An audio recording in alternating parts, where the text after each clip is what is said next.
Right, okay, well, Pam's here. I mean, Pam's spending all her holiday vacation time talking to us, so yeah. But very nice to see you again from your area. Was it South Carolina or somewhere? So yeah, let's throw it open, see if there's anything else you'd like to talk about or with.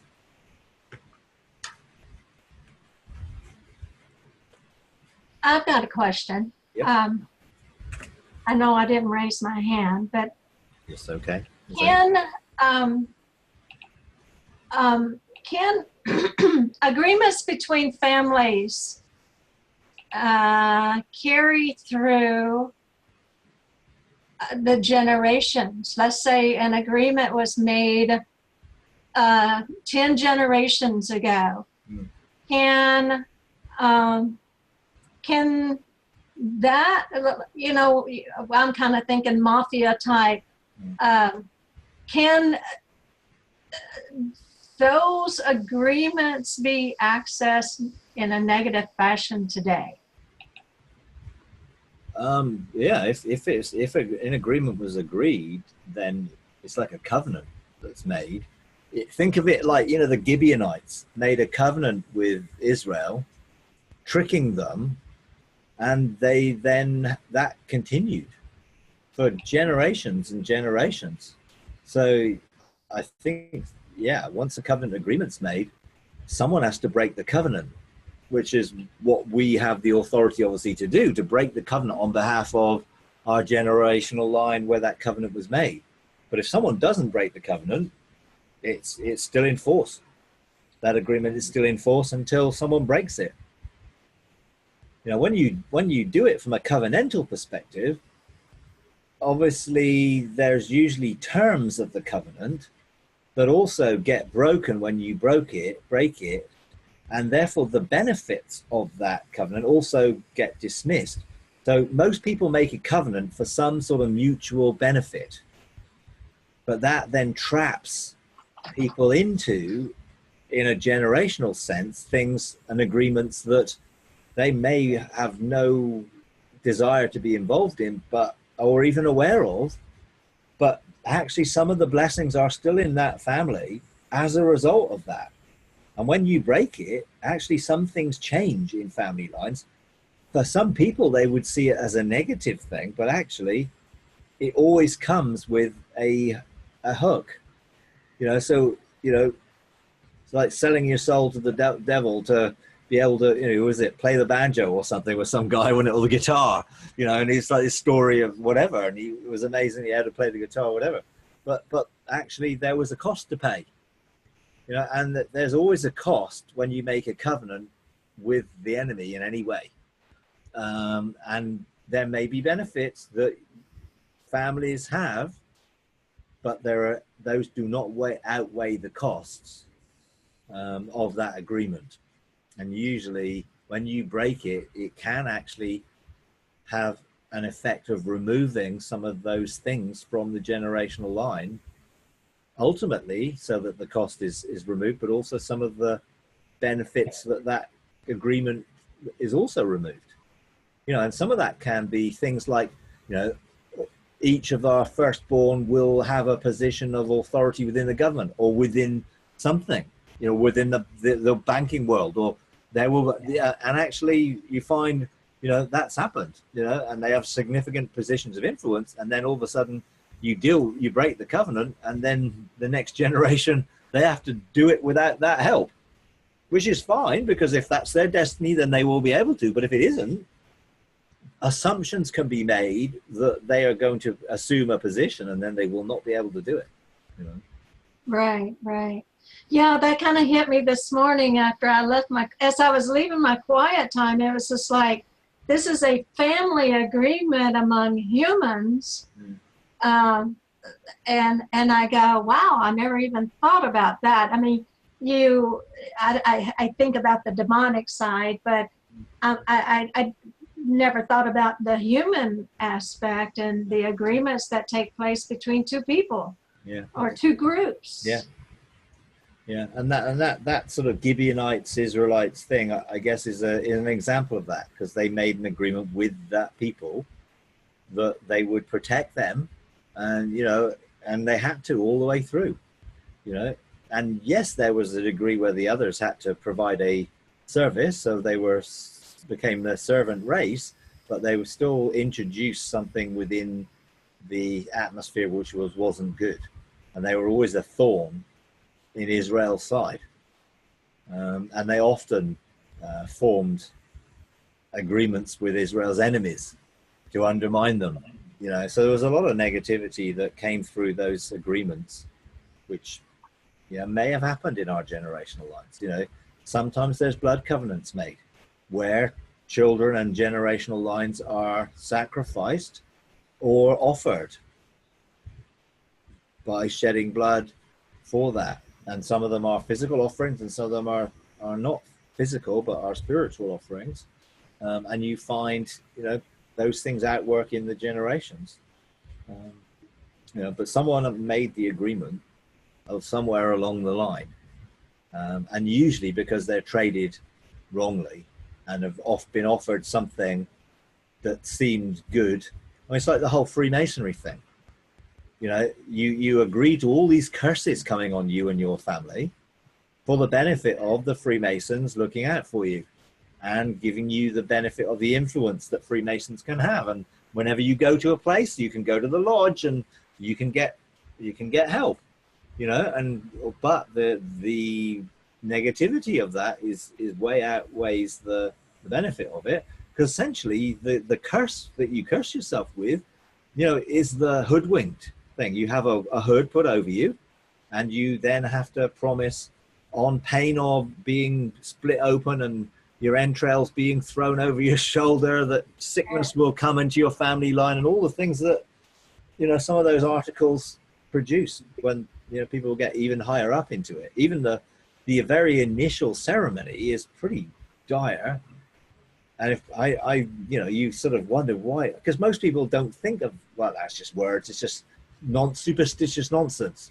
But actually, I'm going to benefit because they're, because in the Church of England and in the police in the UK, Freemasonry was a major thing. It's like you weren't going to get a position if you weren't a Freemason, and therefore you had to agree to.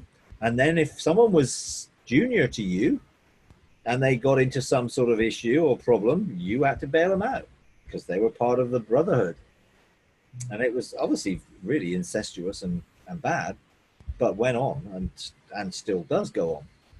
And you get the funny handshake thing, and when anyone shakes your hand, and when they use the little finger and things, what they're trying to work out whether you're a Freemason or not. And if people know the handshake, then they'll respond in a particular way with the fingers to indicate, wow, yes, they are. And that's all agreement made under the benefit of curse. If you do not do this, then you are allowing these curses to come into your family line. And they're sickness and really bad, because people are hoodwinked.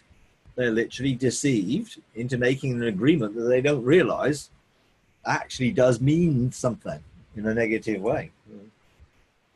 I can see where these agreements, it's almost like it spiritually goes into the DNA, yeah, goes through the generations and produces certain mindsets. Yep. I mean, you talking about that people that was a thorn in Israel's side all those years. Well, generations down the line, they didn't know all the details, maybe, a lot of it was verbal, but I can see it entering the DNA and producing certain mindsets, certain cultural ways of thinking. Yeah. Oh, totally, yeah.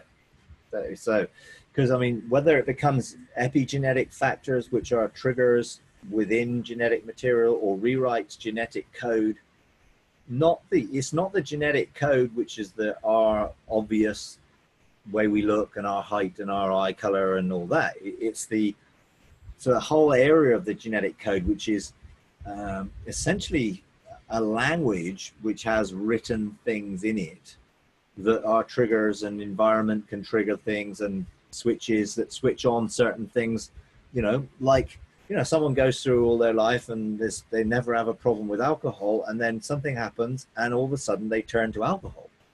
And it's just like, well, they didn't even drink, but now they're turning to alcohol and they become an alcoholic because a genetic trigger was actually switched, and all of a sudden something actually began to activate within them that just drew them to that.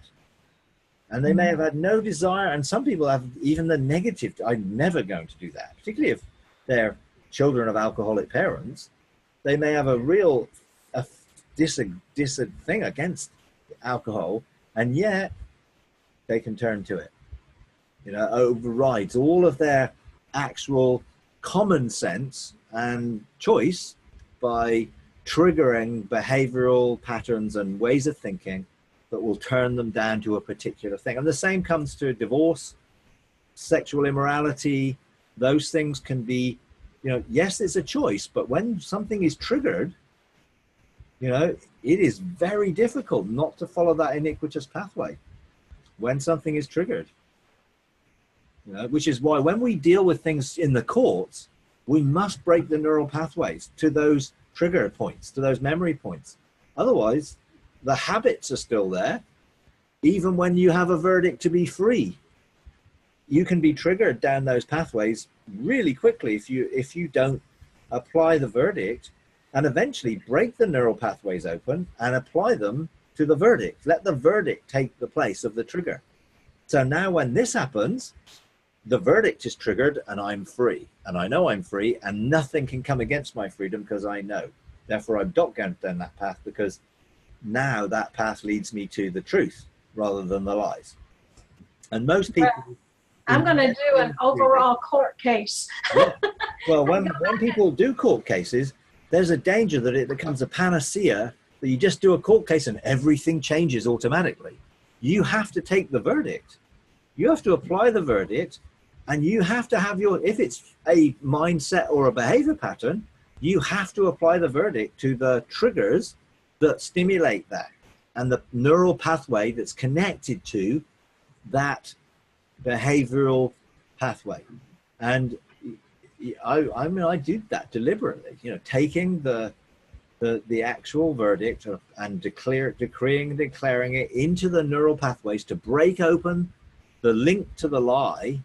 And the lie usually is a trading point, because that behavior usually offers something that you've bought into that then you trade into, and that behavior is triggered.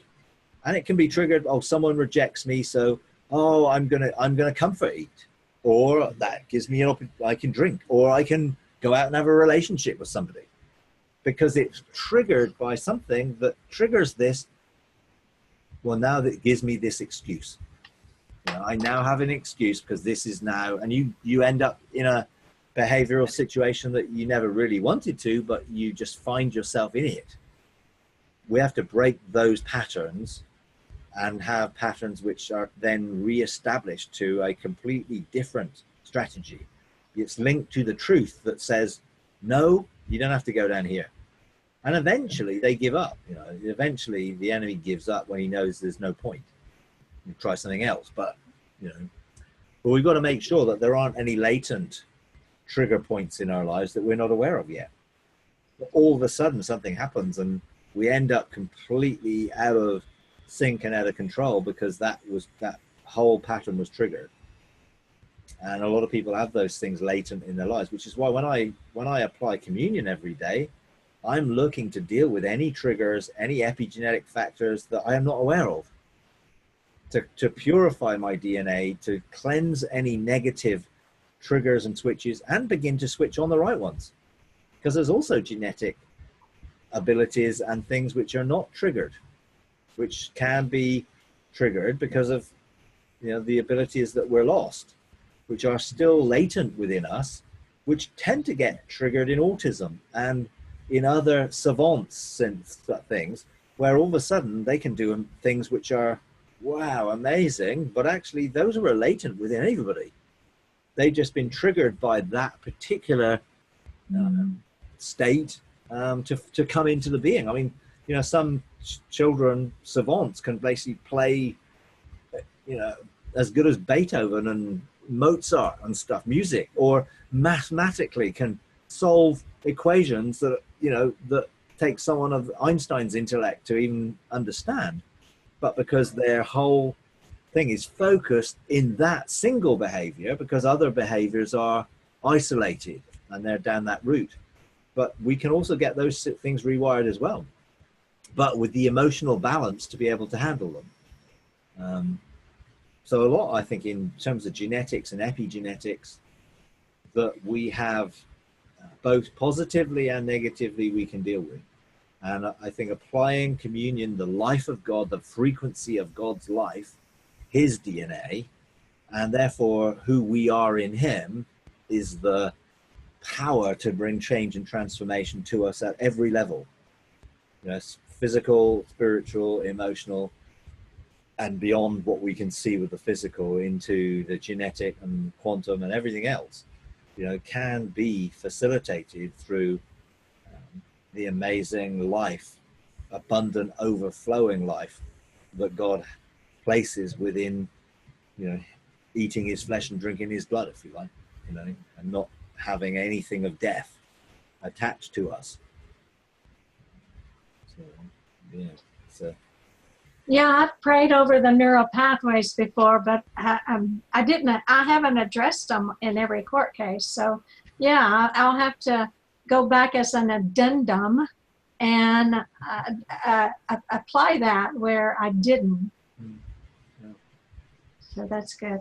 Yeah, because it is a danger when you get something new or apparently new, people jump onto it and then they think that's going to solve everything. And it's automatic. And I have to do this, and I just do this court case and everything's changed. I don't really have to even think different. I will just be different. And if that happens, awesome, that's great, but it's not the majority. The majority's got to be outworked, and you have to apply it and outwork it. And that's really requires some diligence and perseverance to overcome and subdue. The verdict gives me the right to overcome and subdue, but if I don't use the right, then I'm not going to. And some people sit waiting for God to overcome everything when we are supposed to overcome it.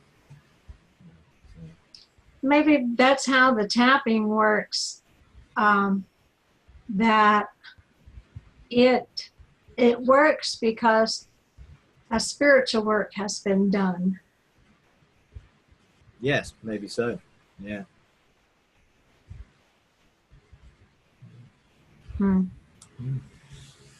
Okay. Anyone else got anything? Pam, have you got anything you want to share? Yeah, she is. Oh, I'm on now, dude. I just gotta listen. Hi. Hi. And anti-duty. Okay, awesome.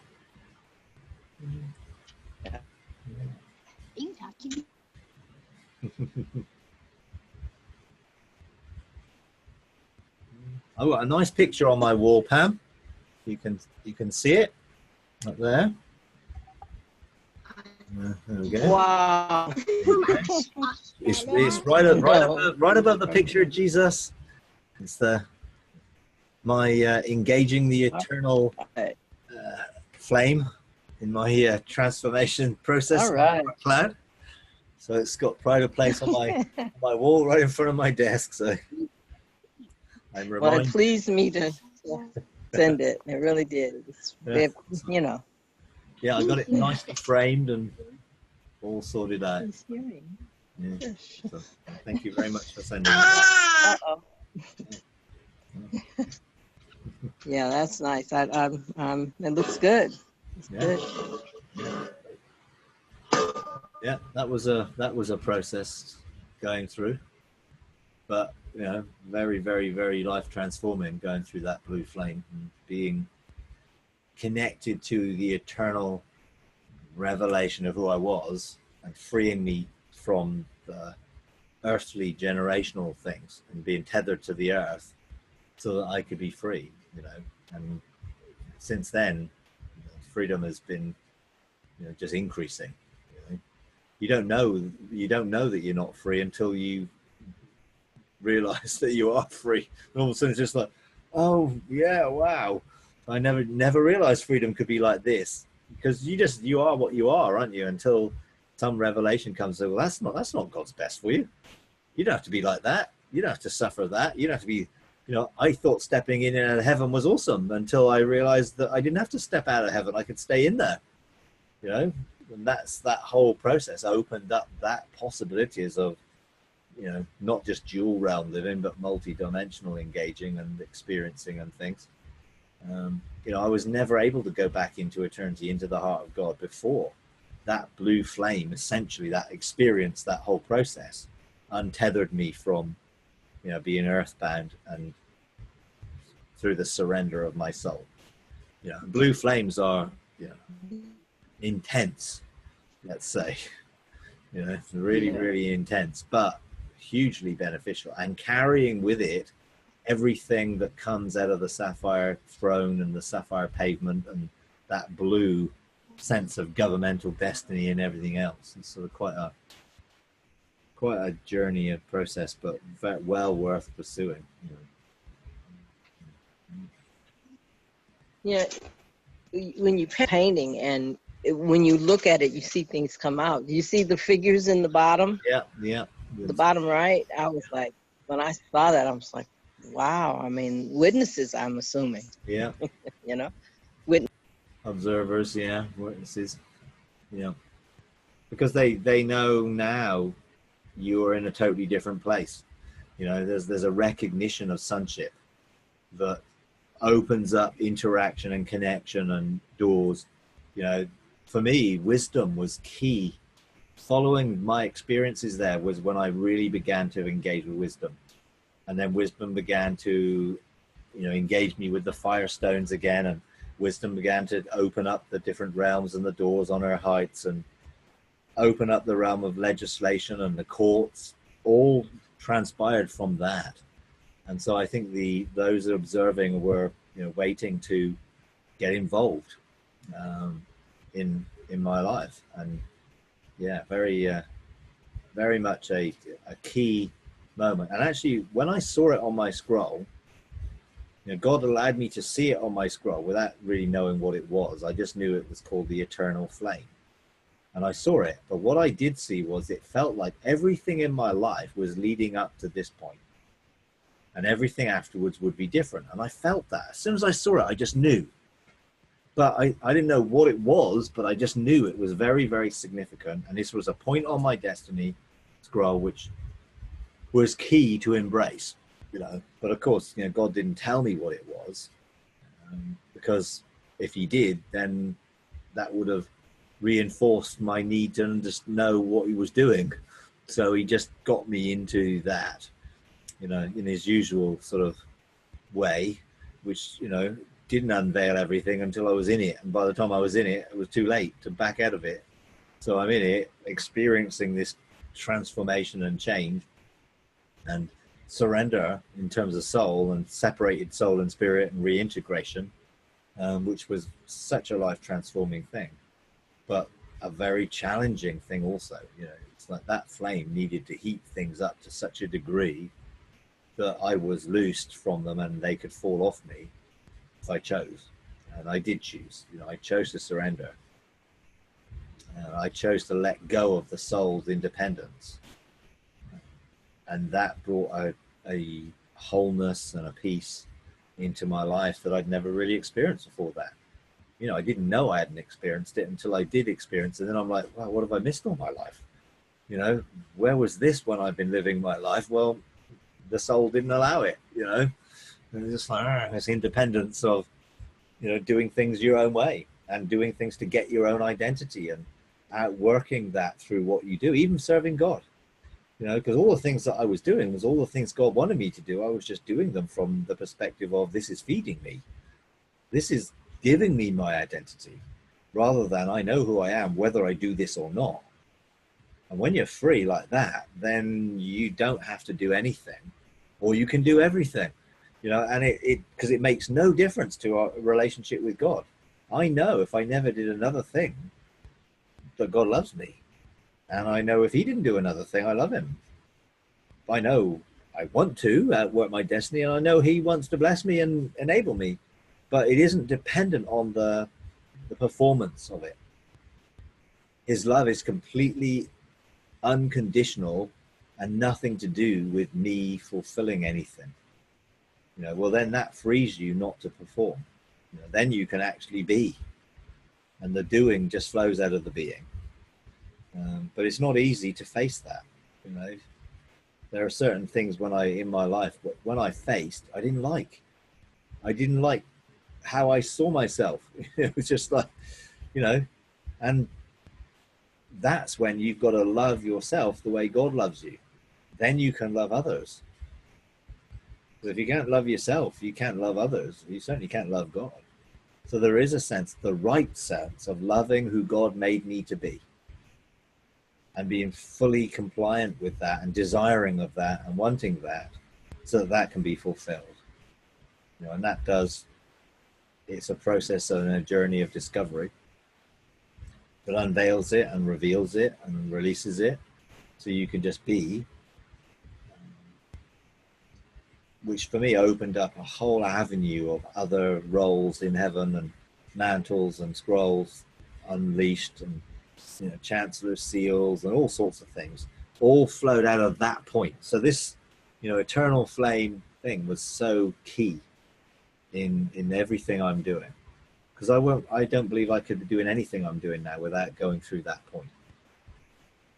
You know. So, yeah.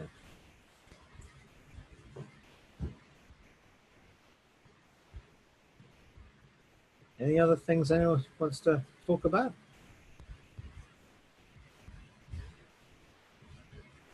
If we rule in one dimension, do we rule in every dimension? I think in our sonship has various mandates attached to it, which may be different in different dimensions. But if we're a son in every dimension. But we may have different roles in different areas, so that we fulfill different things dimensionally. But we're maturing in sonship. And when I was talking to someone last night who was talking to God about dimensions, and they were talking about the armor or needed for each dimension. So, oh, okay, that's interesting. And so he said, God, how many dimensions are there? And he said, well, you've got armor for 100. I thought, oh, 100, and he was like, 100 dimensions? This one's enough. But then you see, you don't have to be cognitive in all of the dimensions. You can be functioning there and doing things there without actually even knowing it fully. When you need to know it, you will know it. But we can be multidimensional and have roles and things to do in those dimensions without necessarily being cognitive. Now, so I believe potentially that I'm doing things in some of those dimensions, but there are some that I'm actually cognitive aware of. And the Father opened that up for me, you know, and it was very much I want you to go beyond. So that began to become a possibility, and then it became a choice. And my mind wouldn't let me go there for a while. You know, your mind has the ability to shape what you're seeing from the perspective that you see it. So when God told me to go beyond and to go into this dimensional portal doorway, my mind made it very difficult to access. You know, so for a year, and actually up until a few months ago, I accessed it, and it was seemingly really hard to access it. And it was like, for me, what it was a revolving door, like a hotel revolving door, only much smaller, with a small light slit in it, that was almost like I had to jump into. And I was like, well, it's too small and I can't do it. But it's all, that was my mind through fear creating that. So when a few months ago, I went back there with God, and he said, you know, you've been having your mind deconstructed, and now you can see what this is in reality. And it was, all of them were doorway portals that were translucent, and you could see through into the realms through the portal on the outside, which made it so much easier to interact with it. But actually, my mind wouldn't let me see that, because I was still operating in a way, measure of fear. And so that fear created, this is hard, you can't do it, you don't know how to do it, you can't get through there, you know, it's too difficult. And it took the Father to take me through that, and he went through what my mind had created to show me that it was open. But in the process of deconstruction, then the reality of what it's actually like became clear. And now it's like, and I then, you know, because I saw several doors or portals which were like these revolving things, and actually it then transpired that this was a spiral, and all of these doors were spiraled in and around. And so all I'd seen is the first couple on the out of the spiral, because it just looked like I'm looking at two things. But actually then when I then saw it for what it was, and saw that these were portals that you can look through, it reminded me actually of an old Star Trek episode, that they were, the planet was being destroyed, but they created time portals, and you could jump through the portal and go back into that time and be rescued. The planet wasn't going to think, but you could see what was through the portal before you jumped in. And that's what it was like. It was just like that. But it was a spiral that was going on and on and on. So, you know, if there are 100 dimensions or more, and all these different races and different things that are engageable, this was how it now looks to me. It's like a spiral, but like a spiral walkway that you can walk in and actually go to each of these portals, and I suppose engage the ones that you have access to.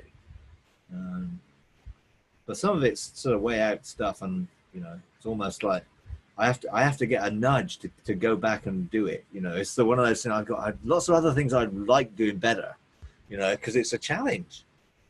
It's a challenge to engage things that you are not familiar, and then otherworldly or other dimensional. There's a challenge.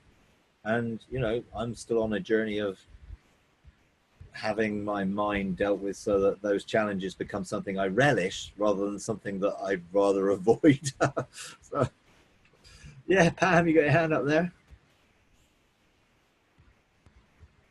Yeah, I God is, you know how he builds relationships and fellowships. And this one lady that I've, you know, recently entered into fellowship with said something so profound that the Holy Spirit told her about wrapping your mind around something. I don't know if you already said, don't wrap your mind around revelation, because you're creating a box. Yeah. Open it up, lay it out, unfold your mind. Yeah. To let revelation fall into and build upon. I was like, I mean, you know how the lights go and bells go ding, ding, ding. I'm like, oh my gosh, that is right. How many times I'm saying can't wrap my mind around something? Yeah. Yeah. Oh yeah.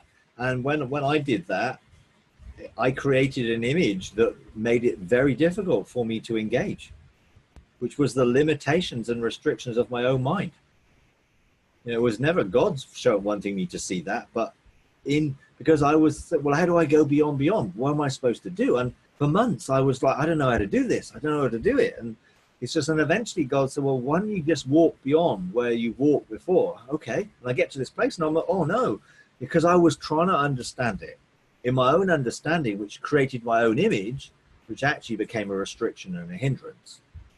Rather than actually, as you say, having something unfolded, having something unveiled, so that you can enter into it without the need to understand it and figure it all out. That made a big difference to me.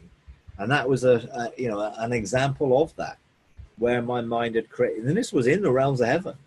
So my mind had shaped some of what I was seeing in that realm, you know. And I wonder, like, some of the stories you hear about people talking about heaven having all these things in it and pizza parlors and fun fairs and all this stuff, whether it's a similar thing, you know, that we're creating a picture that's coming out of our own soul realm rather than the reality that's coming through the spirit. And this was definitely that for me, because what I was seeing was not actually the reality of what it was, but my fear-induced restriction to stop me going into it. Now that it's opened and I can see through, even before I walk through, I can see into those realms. You know, should I choose to go and walk there? You know? Yeah, definitely a good point. You know, don't trying to wrap your mind around it, because all you're doing is wrapping it within the constrictions of your own mind and consciousness. And actually, these things should expand our consciousness and our mind, not be restricted by it, because we need continual expansion, you know, of our mind, of our things. So yeah, that's definitely good. Yeah. Okay, Pamela, you got your other Pamela's got her hand up there. Yeah. Yeah. You know, children learn experientially. Yeah. So they're learning actually through the right brain by touch and taste and sound and sight and hearing, and it's all interactive. And then understanding just kind of lands into that left hemisphere. Yeah. So what we've done is we're trying to understand it. So we're limiting, if we're coming in from the left hemisphere, meaning we have to understand it to experience it, then we do what she's talking about, we just lock it down. But if we will allow experientially to engage, then the understanding will come. Yeah. But it's not going to come without the experience itself. So it really goes right back to just, you know, trying to intellectualize, trying to understand, and just letting go and trusting. Yeah. And letting yourself experience it and let it come down. But I think that's part of what, lest we be like little children, we can't even enter the kingdom. And little children don't come with their degrees, you know, they come with their hearts, you know. And until we learn that this is a life of the heart, and it will, our thoughts can't originate. I guess what I'm trying to say is our thoughts can't originate in the brain. It has to come from the heart and be experienced. Then understanding comes, and that's a hard nut to crack right there. Yeah, no, definitely so. And I can remember when I was first in 2010, when I was engaging in heaven every day and whatever, one of the first things Jesus did was show me how to enter like a little child. It was like, and I saw myself as a child holding his hand and walking up the steps into that realm. And I felt very childlike and just trusting him, walking with him. I wasn't trying to figure it out or understand it. And he was showing me, this is the way. Don't try and create a intellectual way of engaging or entering, but actually always come with that sense of trust. And I think that's where a lot of people don't trust, because they're fearful of being deceived. You get over and over again, you hear the same thing. Well, what if I'm not seeing this right? And what if I'm being taken off on the wrong path? And what if I'm being deceived? And what? And it's all fear driven. And what if it's not in the Bible? Well, praise God. Good, because you're going to experience a whole load more if you're not limited to what you're just seeing in the Bible. So there's so much more, but there is a fear that's induced within sort of most Western Christianity, which is fear driven and afraid of getting it wrong or afraid of being deceived. And I think Jesus gave us the answer. You know, you don't ask for some bread and you're going to get a stone. You know, you're going to get something good. You know, he's going to give you something good. What we do. Don't be afraid. You don't need to be afraid when you're seeking out with the right heart the love through God's love and grace and mercy and trust.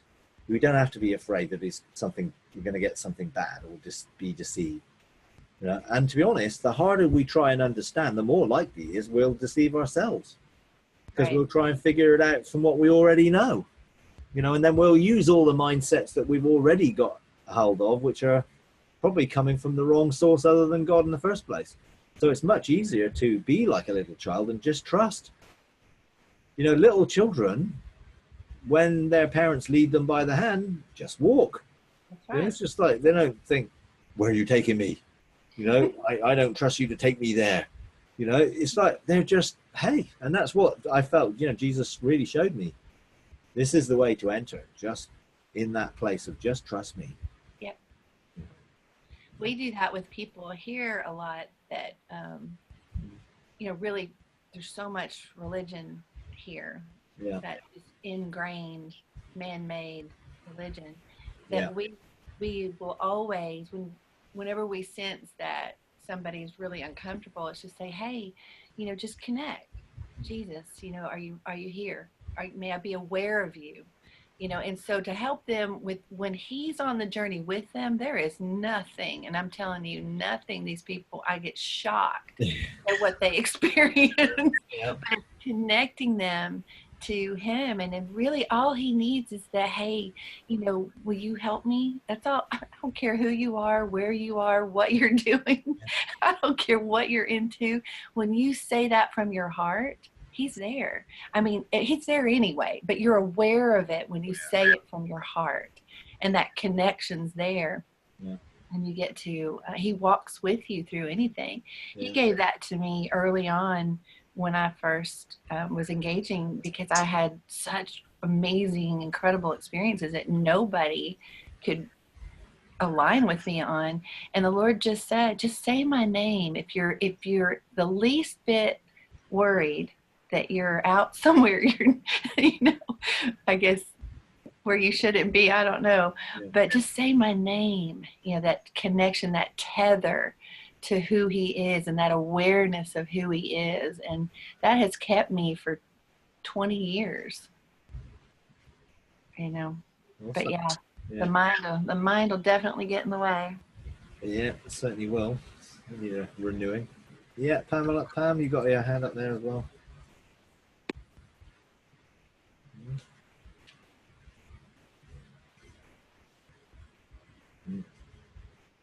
Yeah, you got something? Huh? Yeah, you know, even the people, you know, you were saying how sometimes they're there and they're seeing the pizza, the ice cream, those things like that. You know, I have found that with the intellect, which is in the soul, I will give that type of imagery.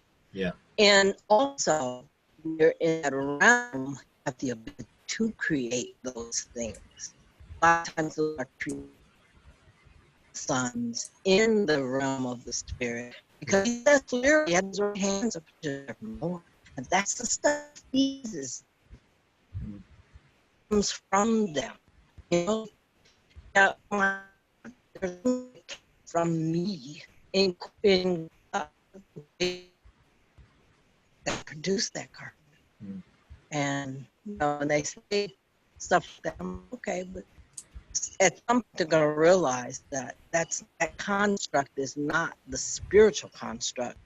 Yeah.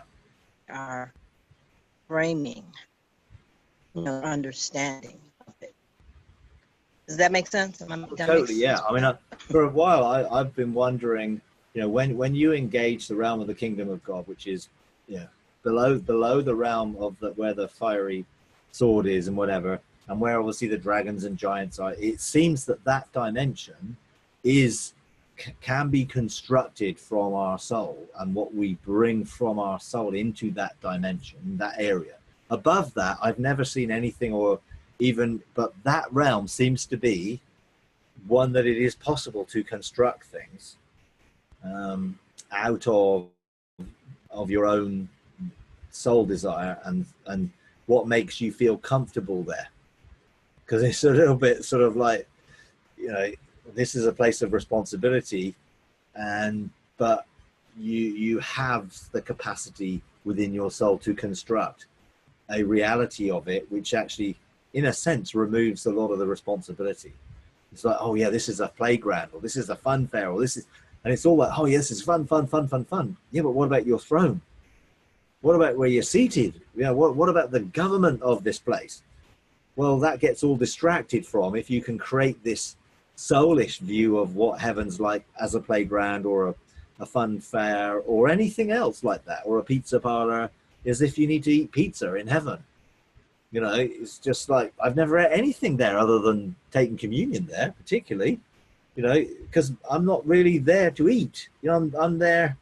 Yes, I guess when I'm in the realms of the Father's garden, there's fruit in the tree of life, but it's sort of it just feels, it feels, when I hear some accounts of things, it just feels, that doesn't feel like it's coming from the spirit as much as from the soul, and I think, we do have to be dealing with those areas. In that area, we got to make sure we're not empowering the usurping of our thrones and all of those things, and actually wrapping stuff around them. If you can wrap a construct of your soul around your mountain and your throne and your mountains in the realms of heaven, it is going to limit how you see it functioning, again, probably out of fear and that type of negative thing. But yeah, I think there's a lot that potentially we've got to be aware of in all of us, that we got to be careful that we have pure hearts, and that what's coming out of our hearts, and praise God. Yeah. And praise him that he's redeeming the soul and the body as well in the restoration of all things. The soul is being redeemed too. I think that has a lot to do with why some soul in those areas. He's in the process of redeeming souls. Yeah. I mean, really restoring them to the original intent.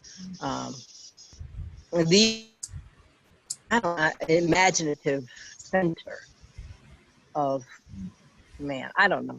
It's hard to. Yeah, I know what you mean. But at the end of the day, the soul, the restoration of the soul is back to the relationship that the soul, spirit, body, and God had before it got messed up.